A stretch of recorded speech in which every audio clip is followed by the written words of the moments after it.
Hi guys, this is Carol. How are you? I'm here. I'm going to try to make a French bread pizza. I've never made it before. I always buy the frozen ones and I love them. I bought a loaf of French bread because you know how mine turned out. Although this looks fairly dense, mine just didn't have the air bubbles in it. Anyway, I found this recipe on Pinterest. I've got the oven heating to 425. Lined a cookie sheet with parchment paper. In here, I've got 4 tablespoons of butter. Actually, I used margarine.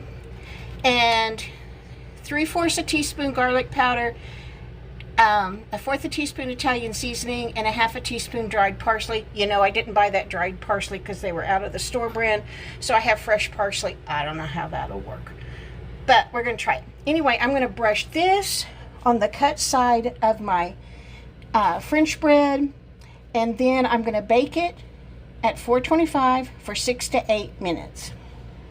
Okay, that's what my bread looks like. Now I'm going to sprinkle some mozzarella on it, put it back in the oven for just till the mozzarella melts.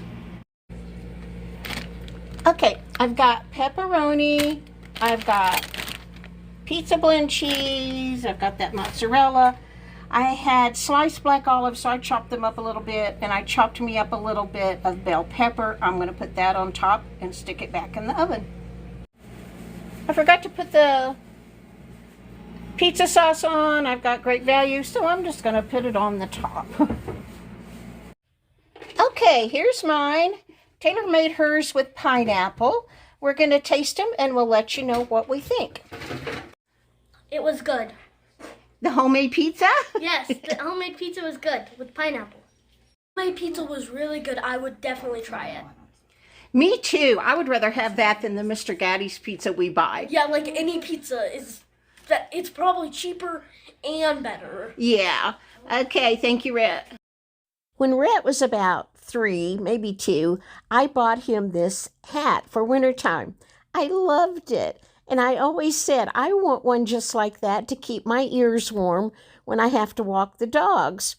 So this year at Christmas, Rhett got me a hat just like his. I love it. Well, his fur was white. Mine's dark brown, but the red and black plaid is the same. And I really do like it. It is really good and warm. My ears always freeze when I'm out walking the dogs in the cold wind or if we get snow. You know, a while back I mentioned how I hate goat heads and that I think they're from the devil. Well, this is a goat head, in case some of you don't have goat heads where you live.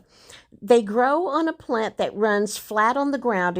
It just makes a great big plant with dark green leaves, very pretty, and then it blooms little yellow flowers, which are real pretty as well. But each one of those little flowers turns into a goat head. Usually there are 2 prongs. That's why they're called goat heads, because it looks like goat's horns. But anyway, this is one I took out of my shoe. That's about actual size. And since we have to walk our dogs in the field next door to the apartment complex, these are everywhere. They get in your shoes. They get in the dog's paws. They're horrible.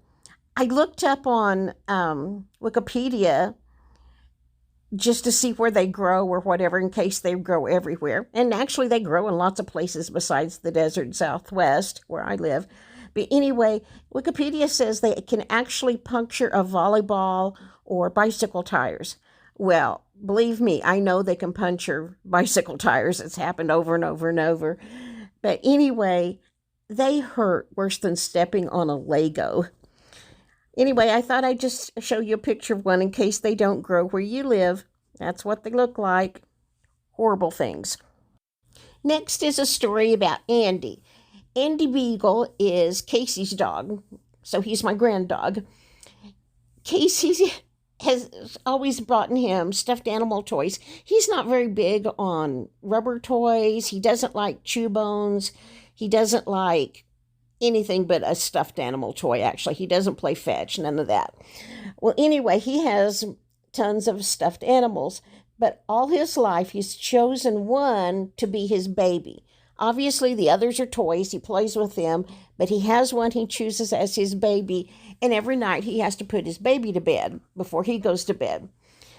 When I lived upstairs across from Casey, he would go to her front door with his baby in his mouth and wait until she would open the door. Then he'd walk down to my apartment. She'd open my door for him, and he'd come inside and he would cry with the baby in his mouth while he looked around my apartment for a place to put it to bed.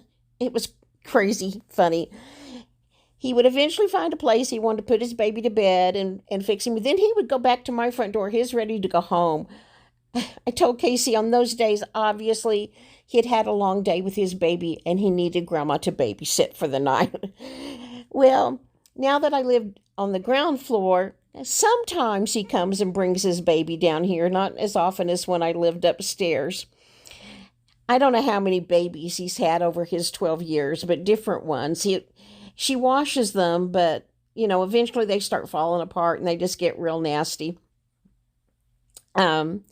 He had a dark brown teddy bear one time. He had this one. The one he had most recently was a gray cat.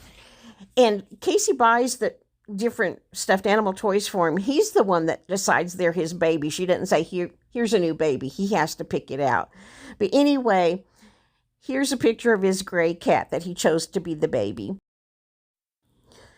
Well, it got to looking pretty rough. So after Christmas, she saw at Kohl's a Snoopy toy that they had marked down to $3. So she brought home that Snoopy toy for Andy, and now it's the baby. So she snuck the gray cat into the trash. Well, that's it for today, guys. I'm so happy you were here visiting with me. I hope everybody's doing good. I'll try to make a video tomorrow, so I'll see you then. If you could, please give me a thumbs up. Leave me a comment. All right, guys. I appreciate you. I'll see you in the next video. Bye-bye.